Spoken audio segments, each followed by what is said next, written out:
Starring, amongst others, Emily Blunt, John Krasinski, Millicent Simmons and Noah Jupe. Directed by John Krasinski off of a script that he co-wrote along with Brian Woods and Scott Beck. This is my review for A Quiet Place.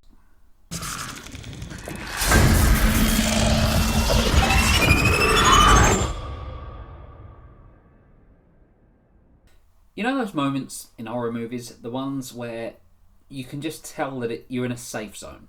Like you're in a point of the film where nothing scary is going to happen. Like it's a relative couple of minutes where you can take a breath. A Quiet Place doesn't really have many of those. There's maybe about 4 or 5 of them throughout the film. But the fact that this movie it's not a brief running time, like it's as long as it needs to be. But because everything's so tight and so compact, you really are feeling the tension for more or less the entire time that this thing's running.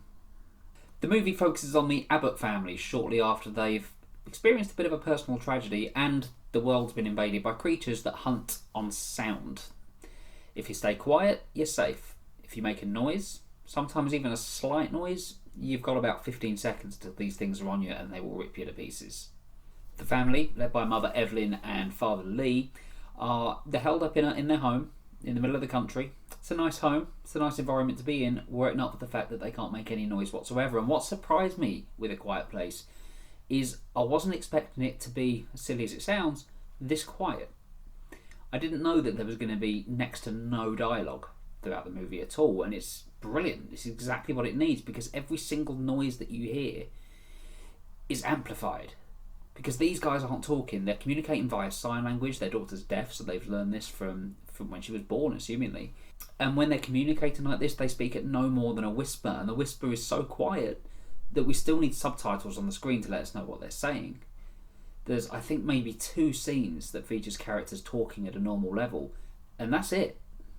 Instead, the movie has to focus on these on their faces, on what they're going through and what they're feeling, and you can tell that with each actor in this.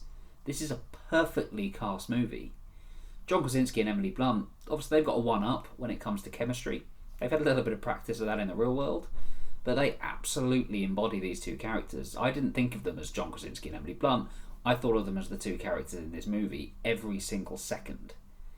Perhaps more importantly, the child actors here, phenomenal. Like kid actors, I don't know what it is, they seem to be getting better as the years go by. Like Stranger Things, the kids in that are incredible. They were amazing in that too, and here's 2 more of them. This is tough material. This isn't a simple thing for them to act because, as I say, there's not many words. It's all in their facial expressions. These 2 kids absolutely nail it. Every single scene, none of them put a foot wrong. That's the whole cast. Phenomenal.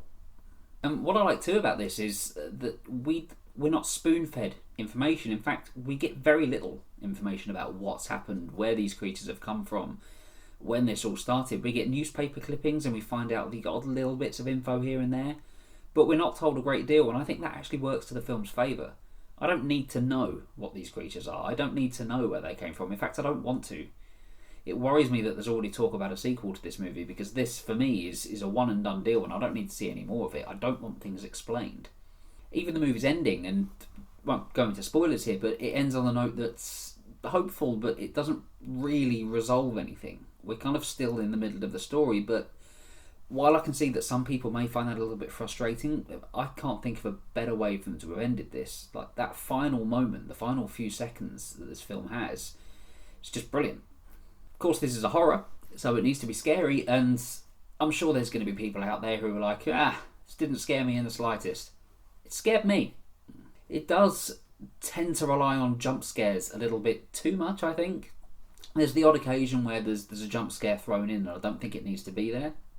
But for the most part, the fear and the horror of this comes organically. It comes naturally just by following these characters and their journey. This, for me, is one of the more tense horrors that I've seen in recent years.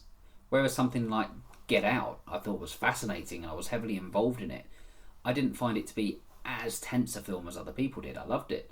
But this one, from start to finish, it didn't let up for me. The whole movie I was just kind of like this in my seat, just waiting for something else to happen.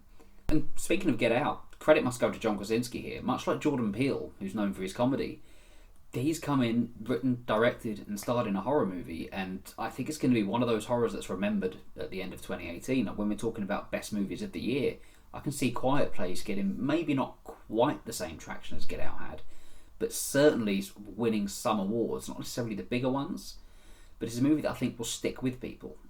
I've got a few issues with the movie. It's a little bit difficult to go into because I don't particularly want to talk spoilers, but for example, the pregnancy. Emily Blunt's character is pregnant in this.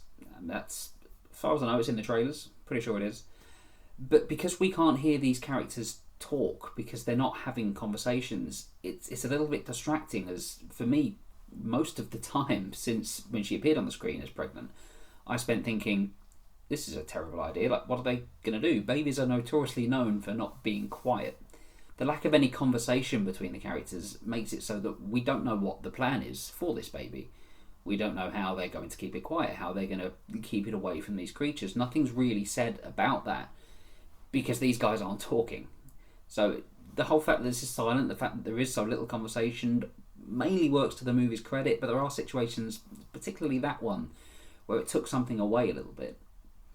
And also to do with the pregnancy, there's one moment that stretched credibility a little bit too far for me. I won't say what happens in it, but it involves a bathtub and what happens shortly after that.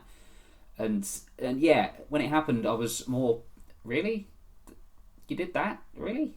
Than I was invested in the scene. But these are minor quibbles. For the most part, A Quiet Place is a brilliant movie. It's fantastic horror, a great thriller. Definitely go and see it. And definitely go and see it in the cinema as well. Go see it on the big screen. Go see it in a theatre where there's an atmosphere and there's people around you and you can't just look at your phone. This is a movie that demands your attention. It wants to absorb you into it. And if you let it, you'll have a great time. I'm going to give A Quiet Place 9 out of 10.